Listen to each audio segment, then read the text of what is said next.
Karen Ferré, je suis développeur web de formation et je suis ingénieur en informatique appliquée à la gestion des entreprises. Pourquoi? Parce que moi, je suis particulièrement passionnée de technologie et d'entrepreneuriat. Donc, j'ai fait une formation en génie logiciel pour savoir développer. Mais après, je me suis dit non, je développe, mais je n'ai pas envie d'aller m'asseoir chez quelqu'un et de développer pour quelqu'un. J'ai envie d'innover, j'ai envie d'avoir des idées, me réveiller, de travailler sur ces idées. C'est pour ça que j'ai fait un master pour appliquer l'informatique à la gestion d'une entreprise. Donc, à la suite de ça, j'ai créé mon entreprise qui me permet aujourd'hui d'offrir des services en accompagnement informatique aux petites et moyennes entreprises. Mais je reviens avant tout sur la confiance en soi de madame, parce que nous, les informaticiens, nous, tous qui sommes dans le domaine de la technologie, c'est un vrai problème pour nous.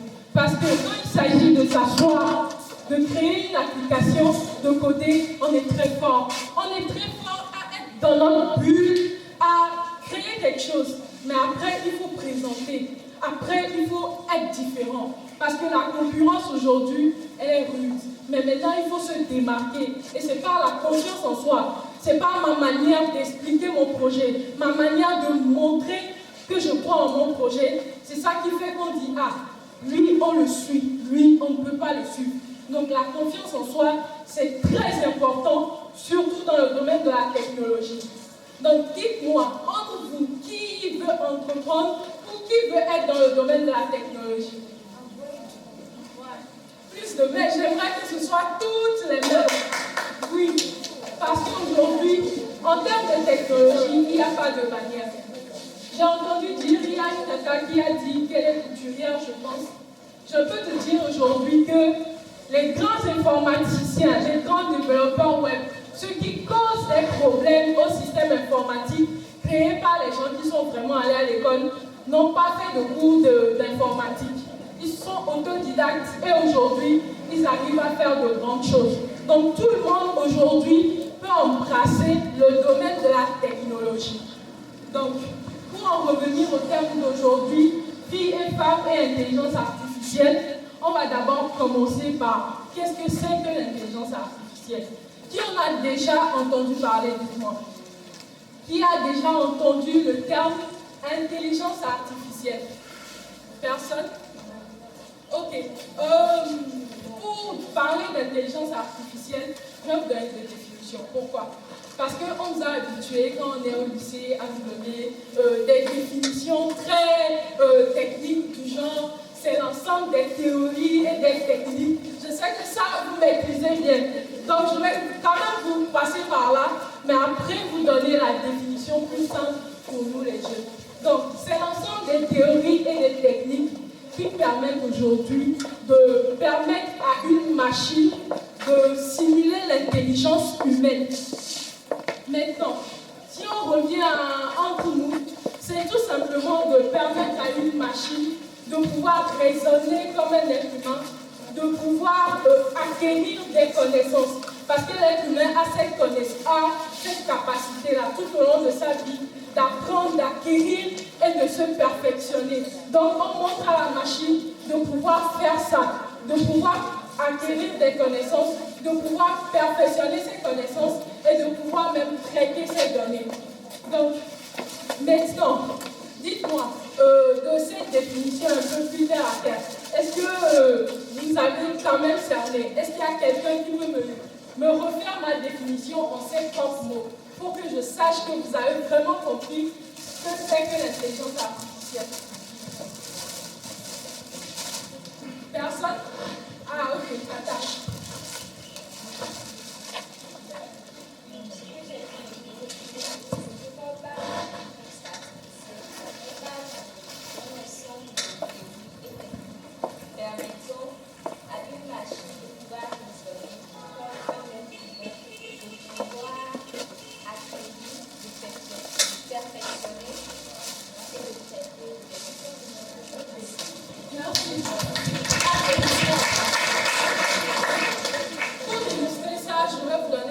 exemple très simple, très très simple. Est-ce qu'il y a des gens parmi vous qui ont des boîtes email? Il y a des gens qui ont des emails qui, par exemple, tu as une boîte email. Bon, ok, je vais quand même expliquer un peu. Aujourd'hui, quand tu as un email Gmail et que tu veux écrire à quelqu'un d'autre, tu mets dans ton mail, bonjour monsieur, etc. 6 juin, le document dont nous avons parlé. Et tu envoies. Quand tu envoies, tu as un message qui te demande, vous avez mis 6 juin dedans, où est la pièce attachée? C'est pour dire que la machine a vu le 6 juin et te rappelle que, est-ce que ton 6 juin là, où est le message attaché? Normalement, une machine, comment elle peut arriver à raisonner en ce sens? Comment elle se dit qu'il y a un 6 juin, donc il faut qu'il y ait forcément un document qui soit attaché? C'est ça l'intelligence artificielle. Permettre à la machine de pouvoir raisonner et de pouvoir acquérir ce genre de connaissances. Donc maintenant, pour dire ça, comment ça fonctionne en fait? Parce que moi-même, quand j'entends parler d'intelligence artificielle et tout, je me demande, mais comment est-ce qu'on peut apprendre quelque chose à une machine? Une machine, une boîte, un téléphone, etc. Comment est-ce qu'on lui apprend des choses? L'intelligence artificielle, vous savez, ça fonctionne sur 3 choses. Les données. C'est ça, les données. Les données, ce sont des informations brutes. Ça peut être la taille de quelqu'un, la couleur de ses yeux. Les données, mais beaucoup de données, beaucoup d'informations pour qu'ils puissent après utiliser cette information. Donc ça, c'est la première des choses. La deuxième des choses, c'est de pouvoir traiter ces données. C'est de pouvoir, parce qu'après tout, il y a une grande quantité de données. Et il faut pouvoir synthétiser, il faut pouvoir tirer de toutes ces données-là la bonne information qui lui permet par exemple, quand moi j'écris mon mail, j'écris un mail, je peux écrire un mail de 100 lignes, par exemple, mais la machine doit pouvoir déceler qu'il y a 6 joints dans mon mail. Donc, il doit pouvoir traiter ça. Et pour finir, il y a la capacité d'apprendre de la machine. La machine doit pouvoir apprendre à déceler cette information, apprendre à traiter cette information-là. Donc, comment on apprend concrètement à une machine à traiter l'information? Il y a plusieurs manières, mais la manière la plus basique, et puis nous aussi nous la connaissons, c'est qu'à l'école, on nous apprend souvent, tu sais, si tu veux aller d'un point A vers un point B, marche tout droit. Donc ça veut dire qu'on donne la bonne information à la machine. On lui dit, tu vas, tu fais 2 pas tout droit, tu vas à gauche, etc. Donc on sait que si je dis à la machine, et je dis à la machine fais ci, on connaît le résultat qu'elle va produire. On sait qu'on va la retrouver au point B parce que c'est ça qu'on lui a dit de faire. Et ça, c'est compréhensible parce que c'est l'homme qui lui dit fais ça. Ça, c'est compréhensible. Ou je me trompe? C'est compréhensible, non? Ok. Maintenant, l'autre manière de faire, la deuxième manière de faire, c'est de donner beaucoup, encore plus d'informations à la machine. Je vais prendre un autre exemple pour mieux illustrer, comme ça on va tout comprendre. Vous voyez les véhicules autonomes aujourd'hui dont on parle, c'est-à-dire les véhicules qui n'ont pas de conducteur et qui avancent toutes seules. Oui, les véhicules là, il faut qu'on leur donne des informations d'abord, de l'environnement dans lequel elles doivent avancer. La route, comment ça se passe? Le code de la route, comment c'est? Comment est-ce que l'homme qui est dans la voiture réagit quand il est devant un obstacle, etc. Donc lui, il prend toutes ces informations-là. Et moi, on lui dit maintenant, il y a un obstacle devant. Tu dois contourner l'espace pour aller, l'obstacle pour aller devant. Et lui, maintenant, il cherche dans ces informations, dans tout ce qu'il a reçu, mais comment je peux passer cet obstacle-là pour aller devant? Vous voyez? Et là, il arrive devant l'obstacle. Il se dit, mais dans toutes mes informations, qu'est-ce qui peut me permettre de passer, de contourner l'obstacle? Il se dit, c'est possible d'aller à gauche, d'aller tout droit et de dépasser l'obstacle. Maintenant, il peut arriver qu'il passe à gauche, aille tout droit, et quand même, il y a l'obstacle devant lui et il n'y arrive pas. Il doit pouvoir encore trouver dans ces informations que dans ce cas, je peux revenir en arrière, je peux aller à droite et essayer. Et là, ça marche. Donc, il y a cette méthode aussi. Et il y a la méthode aussi où on prend on prend un problème, comme je le dis, dépasser l'obstacle, on le partitionne en petits problèmes. On le partitionne en petits problèmes, on dit 3 voitures autonomes, essaye ça pour pouvoir dépasser, l'obstacle. La première, elle arrive, elle voit l'obstacle, elle ne se dit pas en même temps, je prends à gauche, parce que c'est pas aussi, ça ne vient pas aussi facilement que pour un être humain. Donc, elle peut aller tout droit et cogner l'obstacle. Là, elle remonte l'information, elle actualise ça auprès des autres qui savent que, il ne faut pas aller devant. Donc, quand il y a une autre, elle se dit, l'autre était allé devant, ça ne passe pas. Est-ce que je ne vais pas essayer à gauche? Donc, merci. Donc, il va à gauche, lui aussi il se heurte à un autre obstacle. Il revient en arrière et il remonte encore l'information. Et prochainement, l'autre qui vient prend aussi cette information et lui il essaie à droite et il arrive. Donc l'information est actualisée auprès des autres qui se disent maintenant que l'obstacle là, pour le contourner, il faut aller à droite pour pouvoir contourner ça. Donc c'est par cette manière qu'on arrive à apprendre à des machines à pouvoir raisonner, à pouvoir acquérir et traiter des informations. Maintenant, à quoi ça sert concrètement? À quoi ça sert concrètement? Aujourd'hui, moi j'ai un exemple simple, très simple, parce que il n'y a pas très longtemps, je suis allée voir un médecin parce que je ne me sentais pas bien, etc. Je lui dis, mais monsieur, moi j'ai mal à la tête. Oui, moi j'ai mal à la tête. Moi je sens des chaleurs du côté gauche, etc. Il me dit, ça madame, c'est sûr que c'est l'appendicite. C'est sûr que c'est l'appendicite. Je fais tout ce qu'il faut et on me dit que non, c'est pas l'appendicite. Donc je reviens encore. Il me dit que ça là, c'est possible que ça soit un problème de terrain. On cherche encore. Alors que dans les informations, il y a l'information que peut-être quand je prends trop de sucre, là je sens la chaleur de mon côté-ci. Il y a le diabète auquel il devait penser. Mais il y a beaucoup d'informations à traiter et beaucoup de possibilités. Une machine à laquelle on donne toutes ces informations et qui prend en compte peut dire au premier diagnostic que, étant donné qu'il y a un facteur sucre, c'est le diabète. Ça, c'est une application de l'intelligence artificielle qui nous permet aujourd'hui de faire avancer le côté de la santé. Ça nous permet aujourd'hui d'éviter qu'il y ait des morts à cause de petits soucis, de problèmes qui peuvent être résolus en un temps record. Mais ça, c'est un exemple parce qu'il y en a un autre.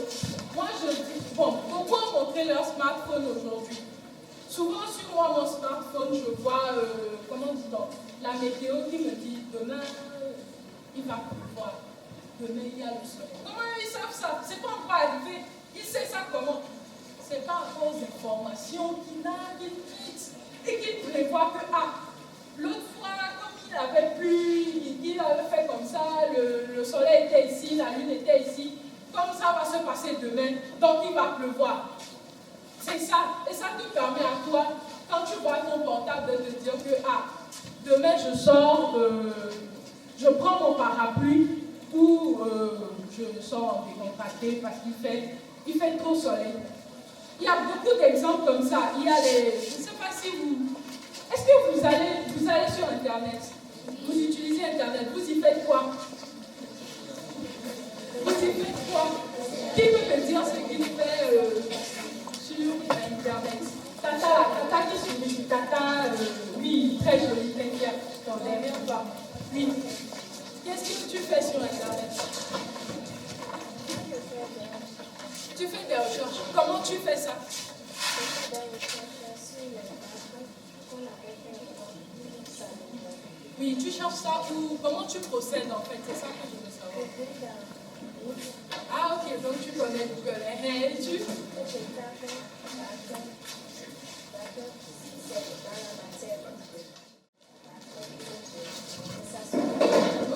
Et tu ne te demandes pas comment lui fait pour te sortir tous ces résultats-là. Ou bien tu te dis qu'il y a quelqu'un dehors derrière quand tu demandes. Justement, c'est tout ça l'intelligence artificielle. Parce que lui, il va chercher sur toutes les pages qui existent, celle qui détient la bonne information pour toi, celle qui peut te permettre d'accéder à quel sujet du bac passé par exemple. Donc c'est tout ça l'intelligence artificielle en fait. Et aujourd'hui, nous dans notre pays, tout est à faire. En termes d'agriculture, en termes de santé, en termes d'éducation, l'intelligence artificielle a son poids à peser. À son poids à peser. On ne peut pas vouloir moderniser sans l'intelligence artificielle. On ne peut pas vouloir moderniser sans innovation technologique. Donc, moi, je vous encourage à embrasser le domaine de la technologie, à rechercher, à savoir qu'est-ce qui peut me permettre aujourd'hui de me positionner au niveau de l'intelligence artificielle. Parce que je vais vous dire, madame a parlé de l'emploi, quelqu'un ne va pas investir, et toi tu vas venir t'amuser, te permettre d'échouer et son argent part en l'air.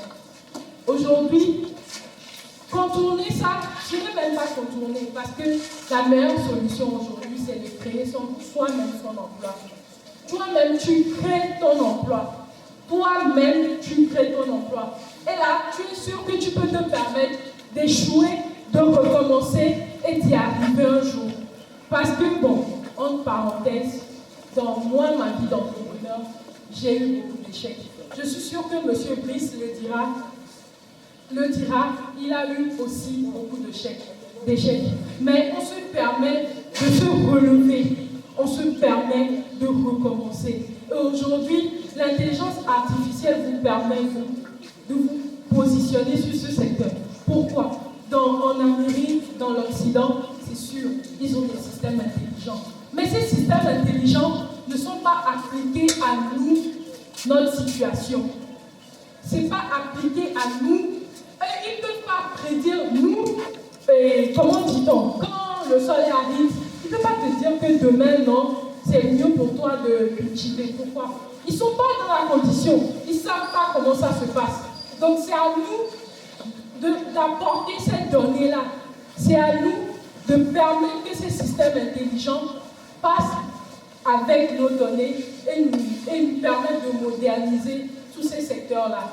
Donc on cherche aujourd'hui beaucoup de gens, ceux qui doivent travailler sur les données, ceux qui doivent traiter ces données. Et surtout quand on parle de données, on parle de sécurité.